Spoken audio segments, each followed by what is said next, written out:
Morning, guys. All right, last time we finished up on the Wisdom of Solomon and the Apocrypha books. Now we're on Sirach, the Wisdom of Jesus, son of Sirach, Ecclesiasticus.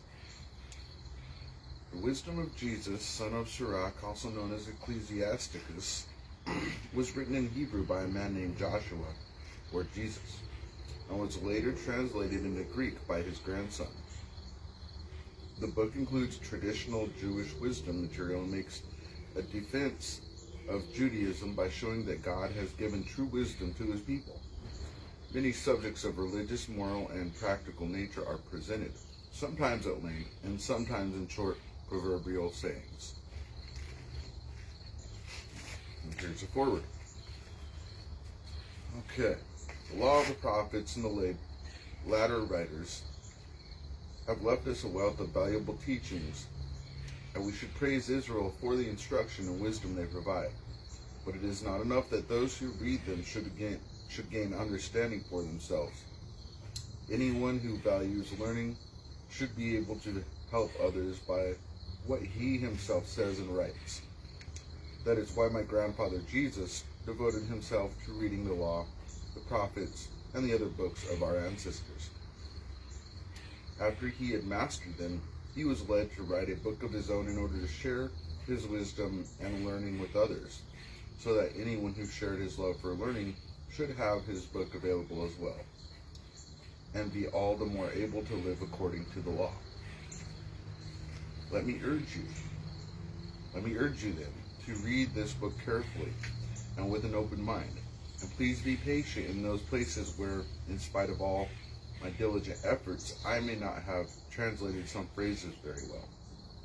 What was originally written in Hebrew does not always have the exact same sense when it is translated into another language. That is true not only of this book, but even of the law itself, the prophets, and the other books. The translations differ quite a bit from the original. I came to Egypt in the 38th year of King Euergetes' reign and stayed there for some time. While I was there, I had the opportunity for a good deal of study and felt the necessity of translating the following book. I wanted to use all of my diligence and skill to complete it and make it available for all those living in foreign lands who wish to learn and who have the strength of character to live by the law of Moses. In praise of wisdom. All wisdom comes from the Lord, and wisdom is with him forever. Who can count raindrops or the sand along the shore? Who can count the days of eternity? How high is the sky? How wide is the earth? How deep is the ocean? How profound is wisdom? Can anyone find answers to these questions? Wisdom was created before anything else. Understanding has always existed. Has anyone ever been shown where wisdom originates? Does anyone understand her subtle cleverness? There is only one who is wise, and we must stand in awe before his throne. The Lord himself created wisdom. He saw her and recognized her value. And so he filled everything he made with wisdom.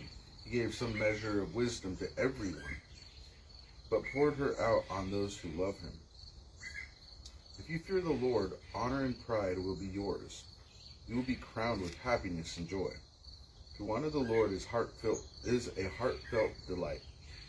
It will give you a long and happy life. And at the end of your days, all will go well with you. God will bless you on the day of your death. To fear the Lord is the first step to wisdom. Wisdom is given to the faithful in their mother's wombs. She has lived with us from ancient times, and generations to come will rely on her. To fear the Lord is wisdom at her fullest. She satisfies us completely with her gifts, and fills our homes and our barns,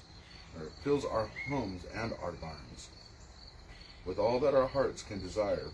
To fear the Lord is the flower of wisdom, that blossoms with peace and good health. She sends knowledge and understanding like the rain, and increases the honor of those who receive her.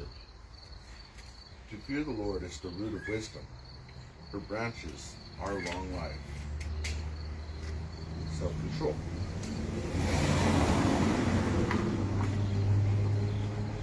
There is no excuse for unjustified anger. It can bring about your downfall. Wait and be patient, and later you will be glad you did. Keep quiet until the right time to speak, and you will gain a reputation for good sense. Wisdom and reverence for God. Wisdom has a treasury of wise sayings, but sinners have nothing but contempt for godliness. If you want to be wise, keep the Lord's commands, and he will give you wisdom in abundance. Fearing the Lord is wisdom and an education in itself. He is pleased by loyalty and humility. Be faithful in the practice of your religion. When you worship the Lord, do it with all your heart. Be careful about what you say, and don't be a hypocrite. Don't be arrogant. You may suffer a fall and be disgraced. The Lord will reveal your secrets and humble you in front of everyone in the synagogue, because you did not come there with reverence for the Lord, but with a heart full of hypocrisy. I'm going to go ahead and read this second chapter. It's only a couple paragraphs. Faithfulness to God. Chapter 2. Son, if you are going to serve the Lord, be prepared for times when you will be put to the test. Be sincere and determined. Keep calm when trouble comes. Stay with the Lord. Never abandon him, and you will be prosperous at the end of your days. Accept whatever happens to you. Even if you suffer humiliation, be patient. Gold is tested by fire, and human character is tested in the furnace of humiliation. Trust the Lord, and he will help you. Walk straight in his ways and put your hope in him. All you that fear the Lord, wait for him to show you his mercy. Do not turn away from him, or you will fall. All you that fear the Lord, trust him, and you will certainly be rewarded. All you that fear the Lord, look forward to his blessings of mercy and eternal happiness. Think back to the ancient generations and consider this. Has the Lord ever disappointed anyone who put his hope in him? Has the Lord ever abandoned anyone who held him in constant reverence? Has the Lord ever ignored anyone who prayed to him? The Lord is kind and merciful. He forgives our sins and keeps us safe in times of trouble. But those who lose their nerve are doomed. All those sinners who try to have it both ways. Doom is sure to come for those who lose their courage. They have no faith, and so they will have no protection. Doom is sure to come for those who lose their hope. What will they do when the Lord comes to judge them? Those who fear the Lord do not disobey his commands. Those who love him will as he wants. Those who love him will live as he wants them to live. Those who fear and love the Lord will try to please him and devote themselves to the law. Those who fear the Lord are always ready to serve him. They humble themselves before him and say, we place our destiny in the hands of the Lord, not in the hands of men, because his mercy is as great as his majesty. All right, we'll go ahead and leave off on that, on chapter 3. We'll get back on that next time. Hope you guys are having a good week. God bless. Be safe. See y'all next time.